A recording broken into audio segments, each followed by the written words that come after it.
everyone. This is Alex Namath with Encore Memory Care Day Center. I'm the director out at our newest location in Louisville. I'm joined here today with Laura Lester. Laura is the owner of the three locations, one in Plano, one in Bedford, and of course the newest one in Louisville. And today we're going to talk, Laura, about the phenomena of going back in time, that a lot of our guests experience. Yeah. Do you want to add some color to that and maybe tell our viewers what that means? Well, okay. It's almost like, to me, it's like the Twilight Zone, and usually it's at night. And what happens is, say for instance, a man wakes up next to his wife and looks over at her and says, "Who are you? Why are you here?" Right. And it's really hurtful to the caregiver because they're like, "Oh, my husband doesn't know who I am anymore." And then she'll say something like, "Hey, I'm your wife. We've been married for 50 years." And he was like, "There's no way you're not my wife." And get out of this room. Who are you? And what's basically happening with him is he knows that he's married, but he's picturing his wife as a much younger woman. So with dementia, a lot of times it's brain damage, and you actually go back in time and you believe that you're a certain age and that everybody around you are a certain age. So they may think that their children are still young. Their parents are still alive. They have a young, hot wife, that kind of thing. And so, and usually it's not forever. It's like the next day they'll know who you are. So it's just a freaky thing that happens at night, and it happens sometimes. Right. Not always at night, but mostly at night. Yeah, especially if there's idle moments or they're tired. Yeah. That's when that kind of comes into play. And yeah, it is a neurological condition, right? And what we find with Alzheimer's and some of the other dementias is they typically start with short-term memory, so that goes away early on. And then as it progresses, their ability to remember then things that happened most recently goes away, and then a little more recently, and then pretty soon they're back to 20, 30, 40, or 50 years ago. And those are the thoughts and the ideas that they believe are current. Yeah. Well, I would say first, try not to be hurt by it. And that's easier said than done. But try not to take it personally, because it's their brain. It's not anything against you or anything like that. And your best strategy really is to just kind of go with it. Don't try to argue with them, because you're not going to convince them. If their reality is, "I don't know who you are, and I'm a different age," you're not going to. Well, put yourself in their place. You're you. You wake up today, and there's an old man in your bed. You're like, "What are you doing here?" And if he says, "Hey, I'm your husband, we've been married for 50 years, you're not going to believe them. That's kind of what's going on with them. Right. They're who they are maybe 30 years ago or 40 years ago, 50 years ago. And so they haven't forgotten you. It's just they don't recognize who you are today. They know they love you, and they know that, but they picture you as a younger person, usually. Yeah, I mean, they can't remember that they can't remember. Yeah. Right. Yeah. So you join them in their reality. Yeah. And again, not taking it personally. Right. And just try to go with it. Well, just be nonchalant about it if you can. Well, you might want to go away. You can say, "Well, it's late. Do you mind if I stay until tomorrow morning? Well, I can sleep in another room. Do you mind?" Because they know they love you. They know they're not sure who you are. They're thinking maybe you're an aunt or somebody, So if you just ask them in a nice way, "Hey, is it okay if I just stay tonight?" A lot of times they'll say, "Yeah, it's fine."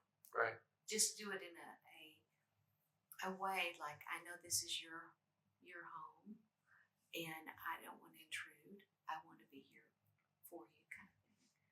And a lot Yeah, you have to learn the process of redirection. Oh, So that'll be the time when you really need to understand redirection for the loved ones. Again, in a very loving way, mhm, but oftentimes just changing the subject mhm. can make it better as well. They may say, because they live back in time, I want to go see mom. Yeah, yeah. That's a common one, right, Laura? But this can happen during the day too.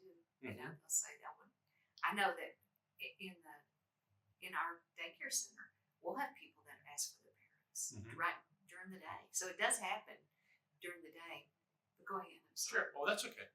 So then you just need to be prepared. Always acknowledge them. It's always about dignity and respect, right? It's about looking them directly in the eyes. And I understand you'd like to go see your mom. That's not possible right now. Let's go ahead and have some Kool-Aid or whatever it is that they would enjoy as a redirection. It could be. The answer is yes, no, maybe. Mm-hmm. You know, Right. unfortunately, it could be a progression. It could be this is just they're having a off day. Mhm. It's just this disease is so strange. You just usually I always when something new happens, I always after 15 years in this business, I always address it as this is probably a one-off unless it happens again. You know, Mm-hmm. so I usually just don't worry about most new things unless it's consistent, Right. keeps happening, Right.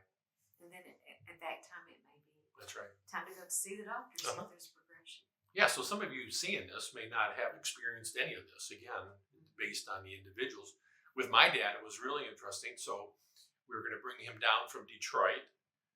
We had a great conversation, in the car, going to the airport, got him on an airplane. First time he'd ever been on a plane. Got him on the airplane, got him down here. And when we got off the plane, he had forgotten his whole past. There was no past. He knew who I was, but the past was gone. And he created all future events when he got here, which I'd never heard anybody have anything about. Forgot his wife, forgot my mom, his first wife, his dog, and everything. I only bring that up because it can, again, vary by the individual. Yeah. Right. That's what they say. If you've seen one case of dementia, you've seen That's right. Seen one case of dementia. dementia. Well, you just have to know that, and like I say, it doesn't happen with everybody, but if it happens, try not to take it personally because it's the disease. It's not anything against you. You know? That's right. And that's hard because it's easy to go, oh no, my loved one doesn't remember me anymore, and I've been, doing everything for him or her for all this time, and they don't even know who I am. That may pass. They may know who you are tomorrow. Mm-hmm. Very true. The other thing is probably to strike the word remember from your vocabulary, because if they could, they would.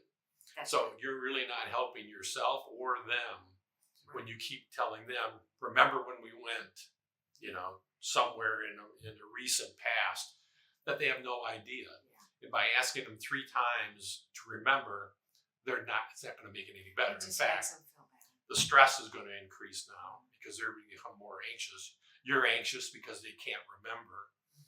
You've got to, of course, through hopefully the education and stuff that you've done, to strike those kinds of conversations and again join their reality. Yeah. And again, if you picture their brain as a tape recorder, it's not that they can't press replay. It's not recording in the first place. So if you quiz your loved one, what'd you have for lunch today? You put them through these 20 questions of and a lot of times people mean well when they do that because they're thinking I'm exercising their brain or trying to stimulate their but if it didn't record, all you're doing when you do that is causing stress for them because they can't remember. Now they may make something up. It's like, oh, I had a hot dog for lunch, or yes, I took my medication, or whatever the question is. But just to satisfy their loved one. But if you realize that their brain in that area is broken and it is not recording, and so try not to cause them stress by asking them those questions. Just Right. try not to ask them. And there can be other reasons, right? Why all of a sudden they're stuck in the past besides just the neurological. Mhm. It could be a medical condition going on Yeah, within that's them. true. Could That's be true. a vitamin deficiency. It Yeah. could be a thyroid condition. So it's always important that when you see these That's things happen, sit back for a minute, take a breath, right? Before you think it's, who is this person? He wasn't this way yesterday. And kind of take an inventory of all the things that you've been doing to see if it might be something else. Yeah, because a lot of times if you see a rapid decline, it's not a rapid decline for real. It's something medical that went wrong, like a UTI or Mm-hmm. um, it could be a toothache, could be any kind of pain, any kind of infection in their body can cause their behaviors to change. And it looks like they're doing a really rapid decline. But once you take them to the doctor, you get that thing, whatever it is, taken care of, they go back to baseline. So Mm-hmm.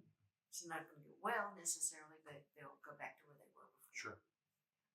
Sometimes then you need to have these tools available when you want them to talk about the things that they can talk about. One of my favorite is to have, on your coffee table, pictures of the past, pictures of when you went camping together or when you did things together with the kids, because oftentimes they'll be able to talk about that. And sometimes one picture will give you a half an hour of conversation with your loved one. Certainly much more effective than watching TV or watching sports all day long, where they're probably not getting much out of it anyways. Yeah. So to have those things around which cue that those memories that they still have is very satisfying for them, and oftentimes really satisfying for you as well. And you can actually find out things because their memory in the past is really good. Mm-hmm. So you can ask them questions and their filter's gone too. So you can ask them questions that you always wanted to know. They'll tell you. That's right. And sometimes it may be the same questions Sometimes it may that not you be. asked. Sometimes it may not be true though. That's That's right. true. Their memories are colored by their emotions, and they may not even be telling you a true story, but it could be a good one. That's right. And think about the stories that they like to tell. Like we had a guy that was raised on a pecan farm, and he loved to tell that story. So every 30 days, we'd have Will up there. That was his name. Tell everybody, and everybody was just amazed at Will's story about being on a pecan farm, and it boosted him up, made him feel good about himself, that he was educating these people for the first time. Of course, everybody had already heard it. But they forgot. They forgot. So He it got was to like tell the it. first time that they heard Yeah, he forgot. He told it before. So again, you can have those conversations, and they're good conversations to have, especially when you have family members coming over, to help them be able to communicate with their loved one that's still living with the phenomena of living in the past. Say, why don't you talk to Grandpa about, and give him some idea that will then Grandpa will be able to engage in and have a great conversation. Yeah. I almost think children just instinctively know how to talk to people with dementia. Mm-hmm. I really do. All right, well, thank you for watching today's episode. Hopefully you'll find it valuable. You may want to share it with your friends as well. We've got a number of episodes up there. I'm sure there'll be some that you'll find beneficial for you and your loved one. Thanks for listening.